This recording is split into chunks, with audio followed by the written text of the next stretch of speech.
नमस्कार प्यारे साथियों, हार्दिक स्वागत, अभिनंदन आपके अपने favourite YouTube channel RBSC online classes में। प्यारे विद्यार्थियों, आपका स्नेह लगातार मिलता जा रहा है कमेंट के जरिए, लाइक के जरिए। इससे हमारा भी उत्साहवर्धन होता है, ऐसे लगता है जो हम मेहनत कर रहे हैं वो सफल हो रही है। एक चीज और कहना चाहूंगा प्यारे विद्यार्थियों, हर वीडियो में कहता हूं वीडियो को जितना हो सके आप शेयर कीजिए, क्योंकि आपके थ्रू अगर कहीं और भी पहुंच रहा है और कोई और भी इस चैनल से जुड़ रहा है और उससे भी फायदा मिल रहा है तो जरूर ऐसा काम कीजिए। देखिए प्यारे विद्यार्थियों, कमेंट में पढ़ रहा हूं कि सर ग्रामर पोर्शन कब स्टार्ट कराओगे। बहुत जल्द वापस ग्रामर पोर्शन स्टार्ट करेंगे। आज की वीडियो में लास्ट में मैं आपको ग्रामर से संबंधित कुछ क्वेश्चन दूंगा। जो टॉपिक मैं आपको पहले करवा चुका हूं वो एक बार रिवाइज हो जाए तो ज्यादा बढ़िया है, फिर आगे आने वाले टॉपिक और करवाऊंगा। तो आज के वीडियो में लास्ट में मैं क्वेश्चन दूंगा आपको, वो क्वेश्चन जरूर सॉल्व करना। एक प्यारे विद्यार्थियों, कुछ कमेंट में पढ़ रहा हूं, रीट के विद्यार्थी हैं, वो ये पूछ रहे हैं कि सर ये कोर्स हम भी पढ़ सकते हैं, पढ़ सकते हैं क्या? तो बिल्कुल प्यारे विद्यार्थियों, प्यारे साथियों, ये सारा जो मैंने ग्रामर के अंदर कोर्स करवाया है ये सारा आपके रीट में भी है। तो आप रीट में भी इस वीडियो से आप तैयारी कर सकते हो। तो ग्रामर के लगभग मैंने आपको बड़े टॉपिक करवा दिए, आप उनके वीडियो देख सकते हैं। और आपके एग्जाम से पहले मैं आपकी पूरी ग्रामर तैयार करवा दूंगा। तो रीट वाले विद्यार्थी और मेरे प्यारे साथी सारे ये वीडियो देख सकते हैं। आज प्यारे विद्यार्थियों अपन स्टार्ट कर रहे हैं चैप्टर 6। चैप्टर 3 तक मैंने आपको करवा दिए, 4 और 5 बाद में कराऊंगा, क्योंकि मैं ये चाहता हूं आपके पास में पहले जो इंपॉर्टेंट चैप्टर है वो आ जाए। तो 6 चैप्टर अपने बहुत ही इंपॉर्टेंट चैप्टर है, तो इसको आज अपन करते हैं। तो वीडियो को लास्ट तक ध्यान से देखिएगा। और प्यारे विद्यार्थियों, जो मेरी हर बार हर वीडियो में जो बात होती है वही बात इस बार भी कह रहा हूं, पेंसिल साथ में लेके बैठिएगा। जितने भी हार्ड वर्ड लगे वो सारे लिखते रहिए, जितने भी मैं संधि विच्छेद करवाऊं जो बड़े वर्ड है उनको भी साथ में लिखते रहिए। देखिए प्यारे विद्यार्थियों, चैप्टर 6 स्टार्ट करते हैं। प्रस्तुतो अयं पाठः विविध ग्रंथात् संकलितानां दर्श सुभाषितानि संग्रहो वर्तते। तो इस चैप्टर के अंदर अलग अलग ग्रंथों से इन्होंने 10 श्लोक उठाए, बहुत ही अच्छे श्लोक उठाए, इसीलिए मैंने इस चैप्टर को लिया है। तो स्टार्ट करते हैं अपन। पहला श्लोक, आलस्यम ही मनुष्याणाम शरीरस्थो महान रिपुः। आलस्य ही मनुष्यों के शरीरस्थों का संधि विच्छेद करेंगे तो संधि विच्छेद हो जाएगा आपके शरीरः प्लस स्थः।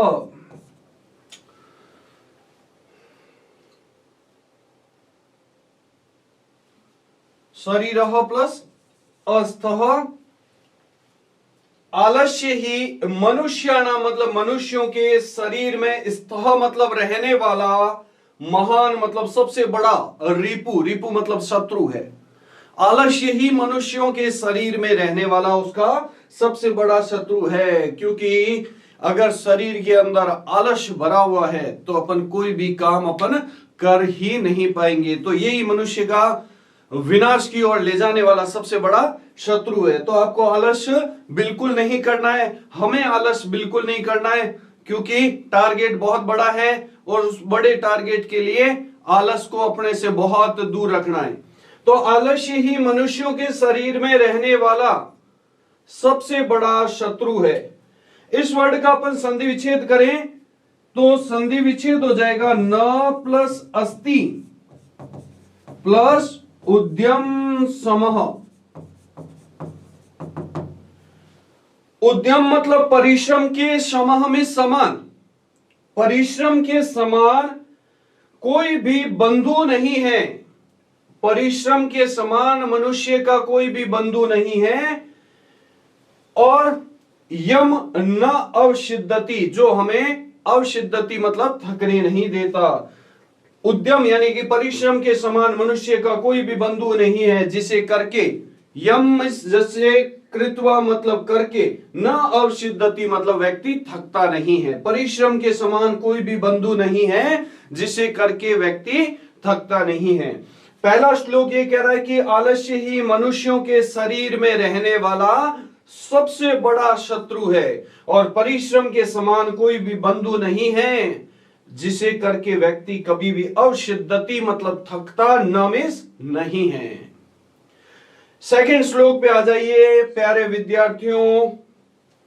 सेकंड श्लोक क्या कह रहा है देखिए, फिर कह रहा हूं अपने आप को पूरी तरह से बोर्ड पे प्रेजेंट रखिए, क्योंकि यहां से यहां तभी बैठ पाएगा जब आप पूरी तरह से क्लास के अंदर खुद को प्रेजेंट रखते हो। आप बिल्कुल मत समझिए कि आप ऑनलाइन क्लास ले रहे हो, आप ये समझ लीजिए कि आप अपनी स्कूल की क्लास में बैठे हो और उसी तरीके से आपको इन क्लासों को लेना है। नेक्स्ट क्वेश्चन, नेक्स्ट श्लोक क्या कह रहा देखिए, गुणी गुणम वेति न वेति निर्गुण। गुणी मतलब गुणवान व्यक्ति ही गुणों को वेति में जानता है। गुणवान व्यक्ति ही गुणों को जानता है, न वेति निर्गुणों। निर्गुण व्यक्ति न वेति मिस नहीं जानता। गुण है उसको गुणवान व्यक्ति ही जान सकता है, निर्गुण व्यक्ति उन गुणों को नहीं जान सकता। बली बलम वेति न वेति निर्बलः। और बली मतलब बलवान व्यक्ति ही बल को वेति मिस जानता है, निर्बल व्यक्ति न वेति मिस नहीं जानता। बलवान व्यक्ति ही बल को जान सकता है, निर्बल व्यक्ति नहीं जानता। पिको वसंतस्य गुणम न वायशः। और पिकह मिस कोयल ही वसंत ऋतु के गुणों को जानती है, वायशः मतलब कोआ न मिस नहीं जानता। आपको देखिए क्या कह रहा है कि जो कोयल है वही वसंत ऋतु के गुणों को जानती है, कौन नहीं जान सकता, वायशः मिस कोआ नहीं जान सकता। और करीच सिंहस्य बलम न मुष्कः। और शेर के बल को करी मिस हाथी ही जान सकता है, मुष्कः मिस चूहा नहीं जान सकता। शेर के बल को कौन जान सकता है, हाथी ही जान सकता है, चूहा नहीं जान सकता। तो देखिए जो गुणवान व्यक्ति होता है वही गुणों को जान सकता है। मुख्य रूप से इस श्लोक के अंदर इस विषय में बात की गई है। तो देखिए वापस बता रहा हूं, ध्यान से सुनिएगा। गुणी गुणम वेति न वेति निर्गुण। गुणवान व्यक्ति ही गुणों को वेति में जानता है, निर्गुण व्यक्ति नहीं जानता। बली बलम वेति न वेति निर्बलः। बलवान व्यक्ति ही बल को जानता है, निर्बल व्यक्ति नहीं जानता।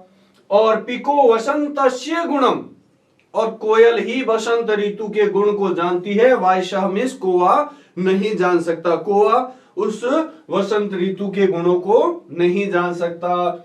और शेर के बल को करी मतलब हाथी ही जानता है, मुष्कः मिस चूहा नहीं जान सकता। नेक्स्ट श्लोक बहुत इंपॉर्टेंट श्लोक, लगा लीजिए प्यारे विद्यार्थियों इसको, बहुत इंपॉर्टेंट श्लोक है।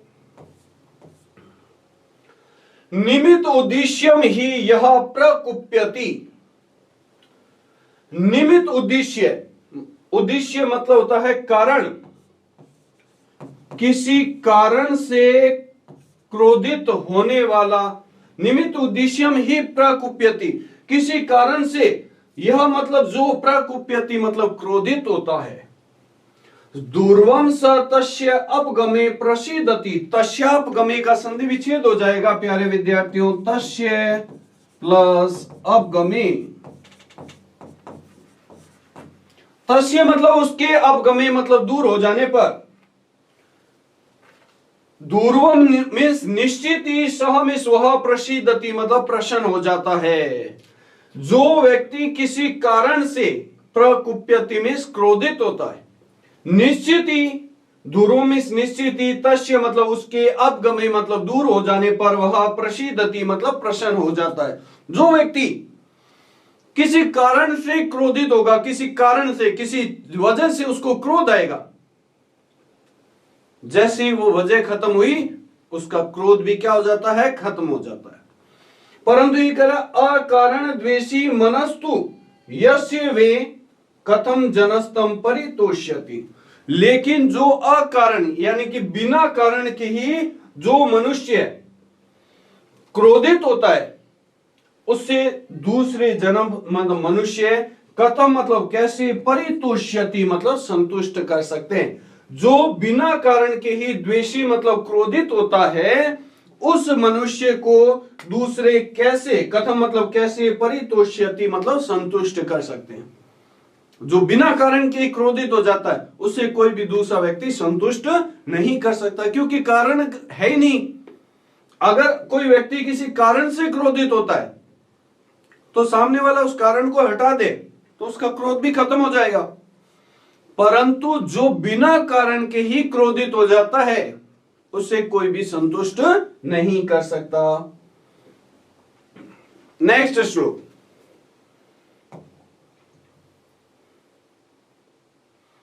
देखिए नेक्स्ट श्लोक क्या कह रहा है। उदरितो अर्थः पशुना अपि गृह्यते।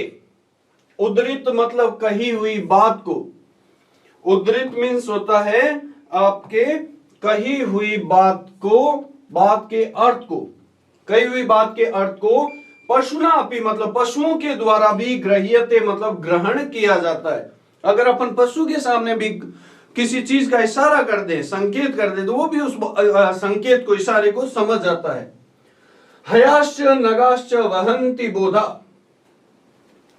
हय मतलब होता है घोड़े, नग में होता है हाथी, बोधिता में बोझ को, वहन्ति में ढोते हैं। हाथी और घोड़े बोझ को ढोते हैं। अनुक्तम अपि अप्युति। अनुक्त मतलब बिना कही हुई बात को, पंडितो जना मतलब विद्वान व्यक्ति, अनुक्त मतलब बिना कही हुई बात, अनुक्त में होता है बिना कही हुई बात। अनुक्त मतलब होता है बिना कही हुई बात को भी पंडितो जना मतलब विद्वान व्यक्ति समझ जाता है। विद्वान व्यक्ति बिना कही हुई बात को भी समझ जाता है, क्योंकि बुद्धिया में बुद्धिमान व्यक्तियों की बुद्धि होती है परेंगित ज्ञान फला। परेंगित मतलब दूसरों के इशारों से ही ज्ञान के फल को ग्रहण करने वाली होती है। जो विद्वान व्यक्ति होता है वो सामने वाले के हाव भाव देखकर ही उसके मनोस्थिति को समझ जाता, बिना कही हुई बात को भी समझ जाता, क्योंकि उनकी बुद्धि कैसी होती है, उनकी बुद्धि होती है दूसरों के इंगित मतलब इशारे से ही बात को समझने वाली होती है। दोबारा समझा रहा हूं, ढंग से समझिएगा प्यारे विद्यार्थियों। उद्धृत अर्थ मतलब कही हुई बात को पशुओं के द्वारा भी ग्रहण किया जाता है। जैसे हाथी और घोड़े हैं, बोझ को, बोधिता में बोझ को, वहन्ति में ढोते हैं। और पंडितो जना मतलब विद्वान व्यक्ति अनुक्तम अपि उहति मतलब बिना कही हुई बात को भी, अनुक्त मतलब होता बिना कही हुई बात को भी समझ जाते हैं, क्योंकि उनकी बुद्धि परेंगित ज्ञान फला, पर प्लस इंगित, पर मतलब दूसरों के, इंगित मतलब इशारे से ही ज्ञान के फल को ग्रहण कर लेते हैं, मतलब दूसरों के इशारों से ही बात को समझ जाते हैं। नेक्स्ट श्लोक पे आ जाइए प्यारे विद्यार्थियों। एक चीज ध्यान रखना, लगातार आपको एक ही बात समझा रहा हूं कि जितने भी आपके हार्ड वर्ड आए सारे साथ साथ में लिखते रहना प्यारे विद्यार्थियों।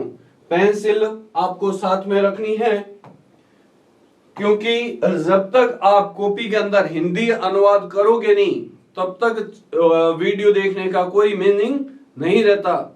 तो साथ साथ में इनकी हिंदी अनुवाद कॉपी में करनी है। ये बात मैं जब से आपके चैप्टर स्टार्ट किए तब से मैं आपको समझाता आ रहा हूं। नेक्स्ट श्लोक पे आ जाइए। वही अभी क्रोधो ही शत्रु प्रथमो नराणाम। क्रोध ही नराणाम में मनुष्य का प्रथम शत्रु में शत्रु है। क्रोध ही मनुष्य का पहला शत्रु है। क्यों है वो अभी देखिए आगे वाली लाइनों में। देह स्थितो देह विनाशाय, जो कि देह मतलब शरीर में, देह मतलब होता है शरीर में,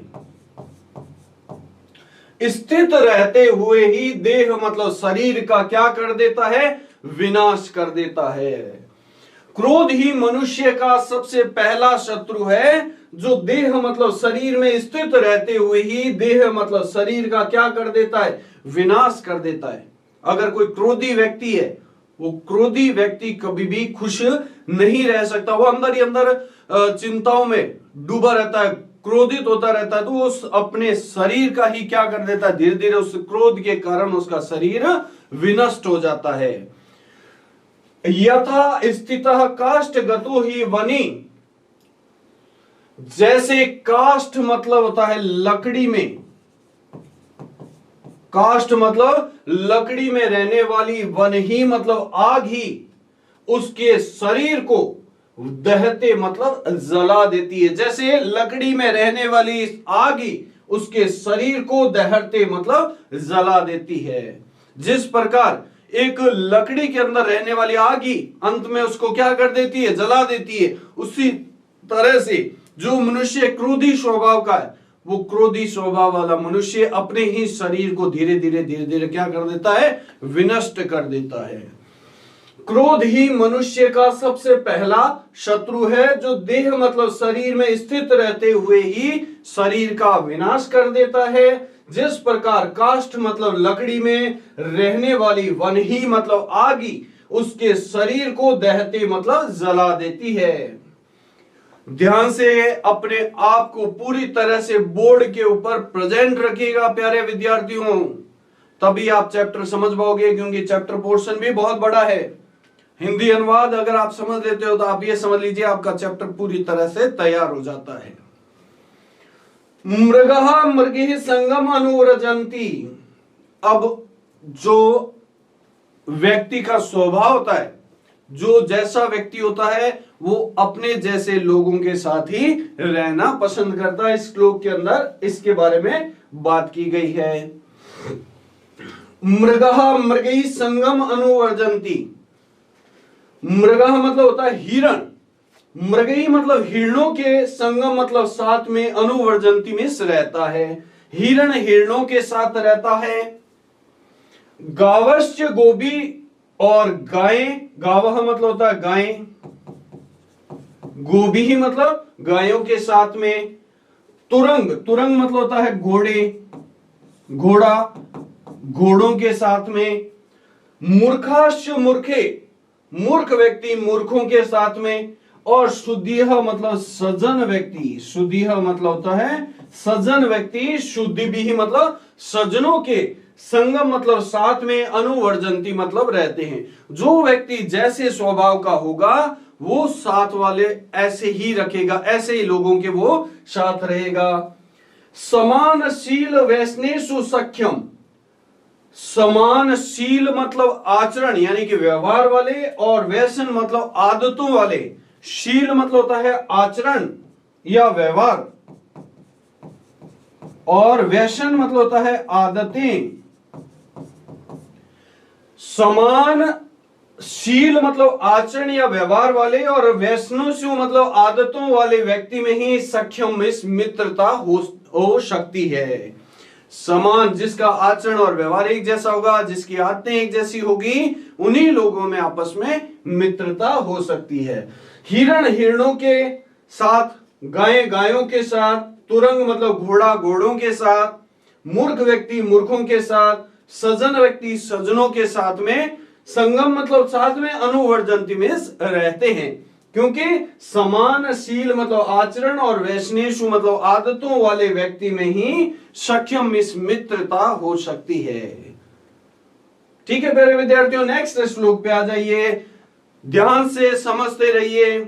और अगर वीडियो आपको समझ में आ रहा है, वीडियो से पढ़ाया हुआ आपको समझ में आ रहा है, तो लाइक जरूर करते रहिए, कमेंट करते रहिए, कोई डाउट हो तो साथ साथ में। नेक्स्ट है सेवितव्यो महावृक्ष फल छाया समन्वित। महावृक्ष मतलब बड़े वृक्षों की फल और छाया के लिए सेवितव्यो मतलब सेवा करनी चाहिए। जो बड़े वृक्ष हैं उनसे दो चीजें प्राप्त करने के लिए, एक तो फल और एक छाया। इन दोनों चीजों के लिए उनकी सेवा करते रहिए, यानी कि उनकी सार संभाल करते रहिए। यदि देवात फलम न अस्ति, यदि देवात मतलब भाग्य से, फलम न अस्ति उसके ऊपर फल नहीं लगता, छाया के न निवार्यते, तो छाया से तो कैन मतलब कौन, निवार्यते मतलब रोक सकता है। यदि दुर्भाग्यवश उस पेड़ के ऊपर फल नहीं लगे तो छाया से तो उसकी कोई रोक ही नहीं सकता। तो देखिए प्यारे विद्यार्थियों, ये कह रहा है महावृक्ष मीन्स बड़े वृक्षों के लिए की फल और छाया के लिए सेवितव्यो मतलब सेवा करनी चाहिए। यदि दुर्भाग्यवश फल नास्ति मतलब फलम नास्ति मतलब फल नहीं देते तो छाया के न निवार्यते, तो छाया से कौन रोक सकता, वो तो अपने को मिलेगी मिलेगी। अमंत्र अक्षरम नास्ति, बिना मंत्र का कोई अक्षर नास्ति मिस नहीं होता, बिना मंत्र का, अमंत्र, अमंत्र मतलब बिना मंत्र का, बिना मंत्र का कोई अक्षर नहीं होता। न अस्ति मूलनम औषधि, और बिना मूल यानी कि जड़ के कोई औषधि नहीं बनती, क्योंकि जितनी भी औषधियां बनाई जाती है वो पेड़ों की मूलतः मुख्य रूप से जड़ों से ही बनाई जाती है। तो बिना मूल यानी कि जड़ के औषधि नहीं मिलती।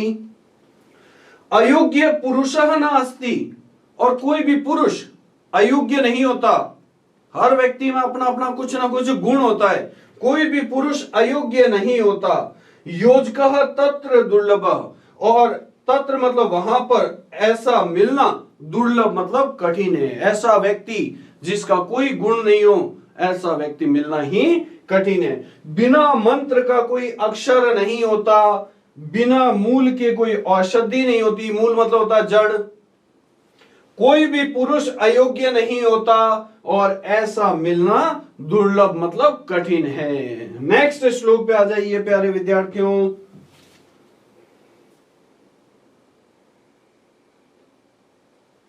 नेक्स्ट श्लोक क्या कह रहा है, जो महान व्यक्ति होते हैं, जो सज्जन व्यक्ति होते हैं, समझदार व्यक्ति होते हैं, वो हर परिस्थिति में एक जैसे ही रहते हैं, चाहे उन पर दुख आ जाए चाहे सुख आ जाए, वो अपना धैर्य कभी नहीं खोते। यही इस श्लोक के अंदर बात की गई है।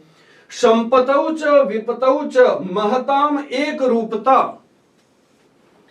संपत्ति मतलब सुख, संपत्ति मतलब होता है सुख,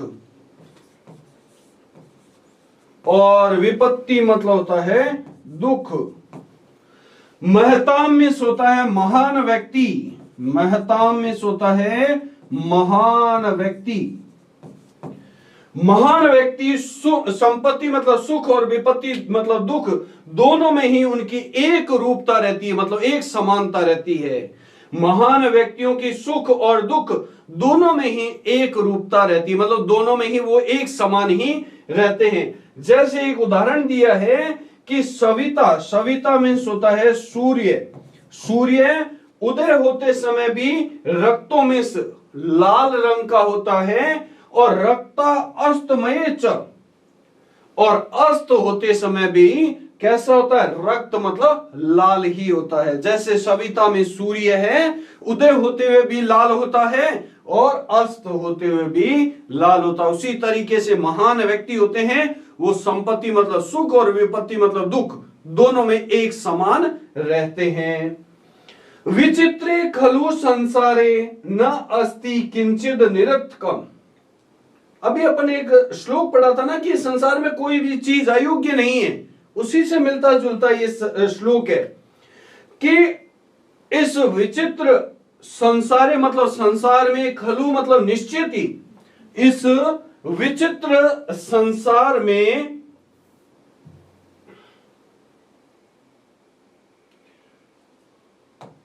अब देखिए, इस विचित्र, विचित्र मतलब होता है अनोखे, संसारे मतलब संसार में, खलु मतलब निश्चित ही, किंचित मतलब कुछ भी, निरर्थक न अस्ति मिस नहीं है।